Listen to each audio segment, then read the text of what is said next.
বাংলাদেশে জাতীয় নির্বাচনের তারিখ ঘোষণা করল ডক্টর ইউনূস। অ্যাকশনে নেমেছে সেনাপ্রধান। বিস্তারিত রয়েছে ভিডিওতে, আপনারা দেখতে থাকুন। দুর্নীতিতে ছেয়ে গেছে গোটা দেশ। সব সংস্কারের পরই জাতীয় নির্বাচন আয়োজন করবে অন্তর্বর্তী সরকার। আশা করেন নতুন বাংলাদেশ গঠনে পাশে থাকবে বিদেশি বন্ধুরা। অন্তর্বর্তীকালীন সরকার কতদিন মেয়াদে থাকবে, কতদিন পর তারা জাতীয় নির্বাচন দিবে, আর নির্বাচন নিয়ে ইতিমধ্যে আসসালামু আলাইকুম সম্মানিত দর্শক শ্রোতা, আজকের এই ভিডিওটি অত্যন্ত গুরুত্বপূর্ণ। নির্বাচনের তারিখ ঘোষণা করেছেন ডক্টর ইউনূস। কবে বাংলাদেশে জাতীয় নির্বাচন হতে চলেছে? সম্মানিত দর্শক শ্রোতা, আপনারা জানেন অন্তর্বর্তীকালীন সরকার গঠন হয়েছে। শেখ হাসিনা দেশ থেকে পদত্যাগ করে পালিয়ে যাওয়ার পরে ডক্টর ইউনূসের ওপর অনেক চাপ আসতেছে বিরোধী দল এবং বিদেশিদের থেকে অনেক চাপ আসতেছে ডক্টর ইউনূসের কাছে। এই জন্য ডক্টর ইউনূস সিদ্ধান্ত নিয়েছেন বাংলাদেশের নির্বাচন কবে দেওয়া যায়, কত তারিখে, কি মাসে।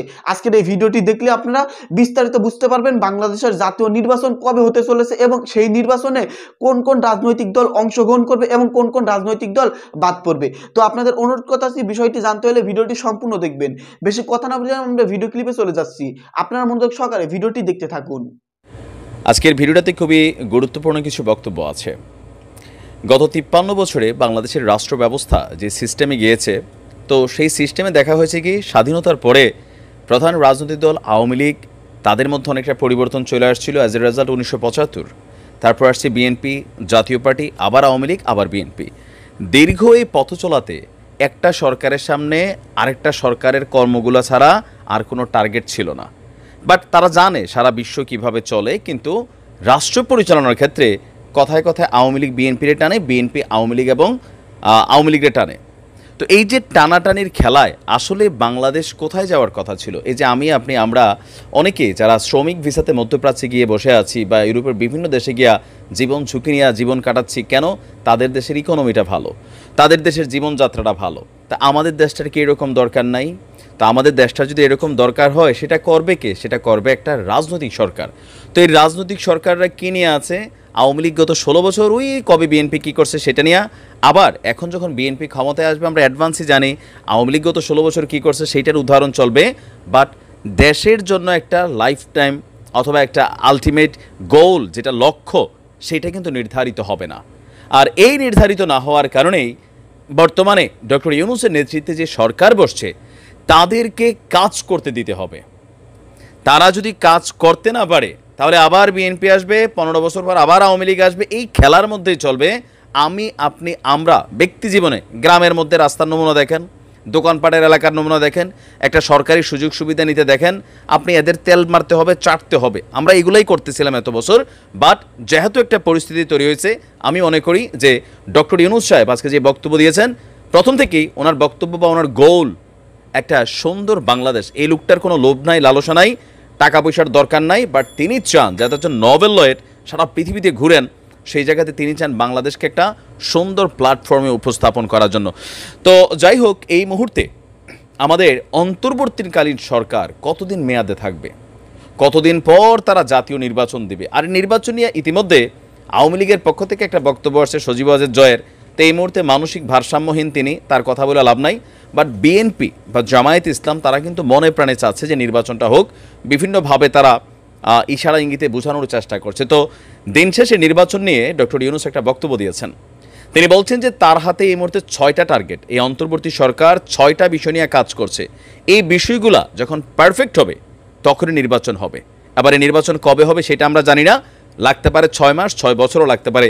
তবে তিনি কোন 6টা খাতকে সবচেয়ে বেশি গুরুত্ব দিয়ে কাজ করার চেষ্টা করছে এই সরকারটা। ইতিমধ্যে আমরা অনেক জায়গায় অনেক পরিবর্তন দেখছি। সরকারি যে প্রশাসনিক পোস্টগুলো আছে, আর্মি, পুলিশ, বিডিআর, তারপর ধরেন আমাদের নৌবাহিনী, বিমান বাহিনী, এই অনেক জায়গাতে রদবদল হচ্ছে। গতকালকে আপনি voice of the global south সম্মেলনে ভার্চুয়ালি যুক্ত হয়েছিলেন ডক্টর মোহাম্মদ ইউনূস। তো তিনি তার বক্তব্যে বলছেন যে আমরা যে সরকারটা নিয়ে কাজে বসছি, এই সরকার প্রায়োরিটিতে 6টা কাজ করছে। এই 6টা কাজ শেষ হলেই আপনার সরাসরি জাতীয় নির্বাচন আসবে। তো প্রথম কাজটা কি? নির্বাচন ব্যবস্থাকে ঠিক করা। এখন আমাদের দেশে গত 53 বছরে যত দিন গিয়েছে, নির্বাচন কমিশন নামক স্বতন্ত্র একটা প্রতিষ্ঠান থাকলেও যেই সরকার ক্ষমতায় থাকে, সেই সরকারেরই একটা ডিপার্টমেন্ট হয়ে যায়। অ্যাজ এ রেজাল্ট অন্তর্বর্তীকালীন সরকারের প্রয়োজন পড়েছে। সো এই সিস্টেমটাকে আপনারা জানেন যে সাংবিধানিকভাবে অন্তর্বর্তীকালীন সরকার বাদ দেওয়া হয়েছিল। তো সেখান থেকে নতুন করে সম্ভবত এটাকে আবার কানেক্ট করা হতে পারে নির্বাচন ব্যবস্থা। দ্বিতীয়, যে কোনো একটা রাষ্ট্রের মানুষ কতটুকু নিরাপদ থাকবে সেটা ডিপেন্ড করে বিচার ব্যবস্থা। বিচার যদি ঠিক থাকে, অন্যায় সারা পৃথিবীতে আছে, কিন্তু আপনি যদি বাটে পড়েন, আইনের বাটে আপনার রক্ষা নাই। সারা পৃথিবীতে অন্যায় আছে কিন্তু তাদের বিচারটা পারফেক্ট। আমাদের দেশে বিচার মানে যেই সরকার ক্ষমতায়, আপনার আমার দল, আমি কার মানে কোন দলের, আমি কার কত কাছের লোক, এগুলার প্রায়োরিটিতে কিন্তু ম্যাক্সিমাম জায়গায় বিচারগুলো হয়। উদ্দেশ্যমূলক, হয়রানিমূলক, নাশকতামূলক মামলা দিয়া দে ভাই। অজ্ঞাতনামা, বাংলাদেশ একমাত্র দেশ যেখানে অজ্ঞাতনামা আসামি দিয়া এইভাবে যখন আপনার সাইজ করা দরকার একটা মামলাতে নিয়ে ঠুইকা দিচ্ছে। সো বিচার বিভাগ খুবই গুরুত্বপূর্ণ। স্থানীয় সরকার ব্যবস্থা এটা আরও গুরুত্বপূর্ণ। একটা এলাকার যে স্থানীয় সরকার আছে, তো স্থানীয় সরকার মানে উপজেলা প্রশাসন থেকে বাকি যারা আছেন, স্বেচ্ছাচারিতা, দুর্নীতি, লুটপাট, বাটপাড়ি, চিটারি করে করে কিন্তু একটা বিশাল অবস্থা এরা হয়েছে, তাই না? আর আমরা অতি উৎসাহী জনতা, অমুক ভাই তমুক ভাই, ভাইরে চাই ভাইরে চাই।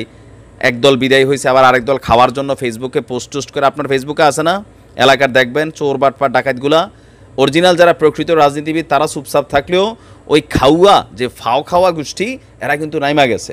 আবার আওয়ামী লীগ আসার সময় আবার এরা নামবে, এখন এগুলো হাইড হয়েছে।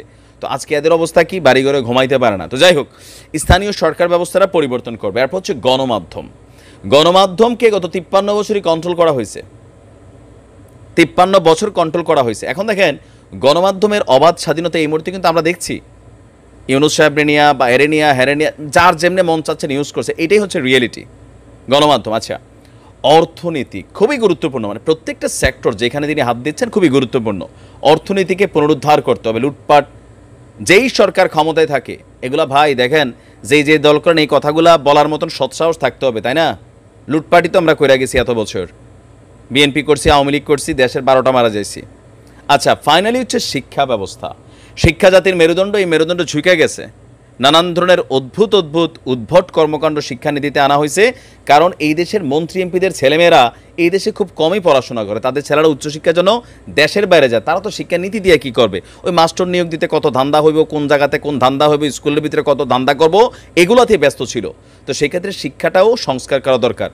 এই যে বিষয়গুলা, এগুলাকে সংস্কার করতে যদি 5 বছর লাগে আমি রাজি আছি।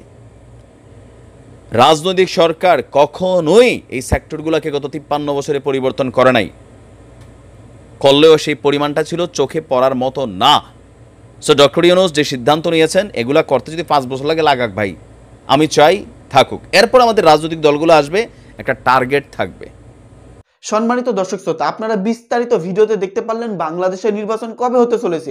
ডক্টর ইউনূস অন্তর্বর্তীকালীন সরকার ঘোষণা দিয়েছেন খুব শীঘ্রই, অতি দ্রুত বাংলাদেশে তাড়াতাড়ি নির্বাচন হতে চলেছে, জাতীয় নির্বাচন। কারণ বাংলাদেশের অভ্যন্তরে অনেক চাপ সৃষ্টি হচ্ছে, বিরোধী দলেরা অনেক ধরনের কথা বলতেছে। এই জন্য ডক্টর ইউনূস সিদ্ধান্ত নিয়েছেন বাংলাদেশে যত তাড়াতাড়ি সম্ভব, যতটুকু সংস্কার করা সম্ভব বা সংস্কার বিষয়টি চলমান রেখে বাংলাদেশে নির্বাচন হবে খুব দ্রুত। যাই হোক, এই বিষয়ে আপনাদের মতামত কি, কবে বাংলাদেশে নির্বাচন হবে, এই বিষয়ে আপনাদের ব্যক্তিগত মতামত থাকলে ভিডিও কমেন্ট বক্সে অবশ্যই জানিয়ে দিবেন। ধন্যবাদ আজকের এই ভিডিওর সঙ্গে থাকার জন্য।